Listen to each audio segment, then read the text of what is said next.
Hello दोस्तों और स्वागत है। आज हम बात करेंगे नेटवर्किंग की दुनिया के 3 सबसे कॉमन शब्दों की, लैन, मैन और वैन। सुनने में ये बड़े टेक्निकल लगते हैं ना, पर असल में ये हमारी पूरी डिजिटल दुनिया की नींव हैं।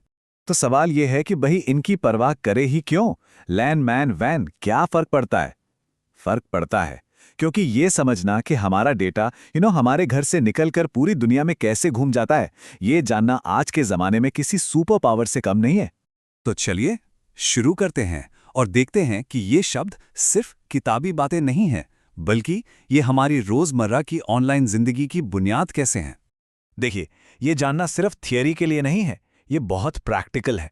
सोचिए, कभी घर का वाईफाई ठीक करना हो, या आईटी में करियर बनाने का प्लान हो, या बस मन में ये क्यूरियोसिटी हो कि भाई एक क्लिक करते ही ईमेल पूरी दुनिया में कैसे पहुंच जाता है। इन सब सवालों का जवाब यहीं छुपा है। इन तीनों को समझने का एक बहुत ही आसान तरीका है, एक सिंपल सी एनालॉजी। चलिए इसको इस तरह से देखते हैं। जरा सोचिए कि बात करने की दूरी के हिसाब से नेटवर्क कैसे बदलते हैं।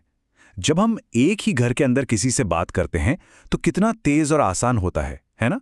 अब सोचिए, पूरे शहर में किसी से बात करनी हो, थोड़ा ज्यादा एफर्ट लगता है। और फिर जब हमें दूसरे देशों में किसी से बात करनी हो तो वो तो सबसे बड़ा लेवल हो गया।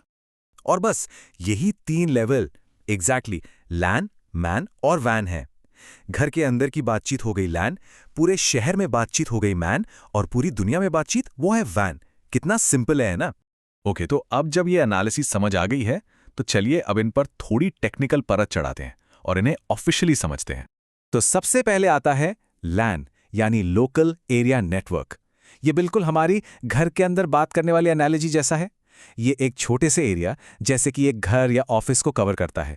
हमारे घर का वाईफाई इसका सबसे बेस्ट एग्जाम्पल है, और हाँ, ये आमतौर पर सबसे तेज होता है।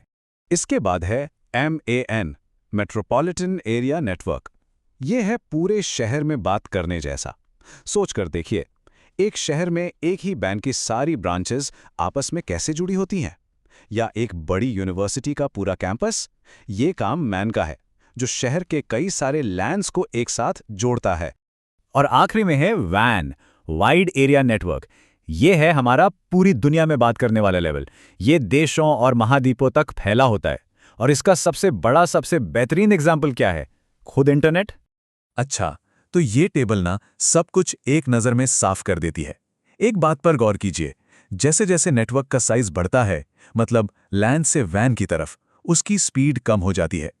तो जितना बड़ा नेटवर्क, स्पीड उतनी कम। ये एक बहुत जरूरी बात है, याद रखने वाली। और सबसे मजेदार बात यह है कि ये तीनों अकेले अकेले काम नहीं करते। घर का लैन शहर के मैन से जुड़ता है, और वो मैन फिर जुड़ता है दुनिया के सबसे बड़े वैन यानी इंटरनेट से। मतलब ये सब मिलकर एक कनेक्टेड सिस्टम बनाते हैं। चलो अब आगे बढ़ते हैं और कुछ कॉमन मिथ्स, मतलब कुछ गलत फहमियों को दूर करते हैं, ताकि ये कॉन्सेप्ट एकदम क्रिस्टल क्लियर हो जाए। एक बहुत ही कॉमन मिथ है कि क्या बड़ा नेटवर्क हमेशा तेज होता है? इसका जवाब है बिल्कुल नहीं। असल में कहानी उल्टी है, क्योंकि लैन में डेटा को बहुत कम दूरी तय करनी पड़ती है, इसीलिए छोटे नेटवर्क यानी लैन ही सबसे तेज होते हैं। यहाँ 2 और कॉमन कंफ्यूजन है। पहला, कई लोग सोचते हैं कि इंटरनेट एक लैन है। नहीं, जैसा कि हमने अभी देखा, इंटरनेट एक वैन है। और दूसरा, ये सोचना कि लैन में हमेशा तारें होती हैं। ये भी गलत है। हमारा वाईफाई एक वायरलेस लैन ही तो है। तो फिर इस पूरी बातचीत का निचोड़ क्या है? वो एक कौन सी बात है जो हमें हमेशा याद रखनी चाहिए? तो सबसे जरूरी बात यह है, बस इस एक लाइन को याद रखना है। लैन, मैन और वैन, ये बस नेटवर्क के अलग अलग साइज हैं। हमारे घर से शुरू होकर हमारे शहर तक और फिर पूरी दुनिया तक। बस ये इस पूरे टॉपिक का सबसे आसान और पावरफुल निचोड़ है। और ये हमें एक बहुत ही दिलचस्प सवाल पे लाके छोड़ता है।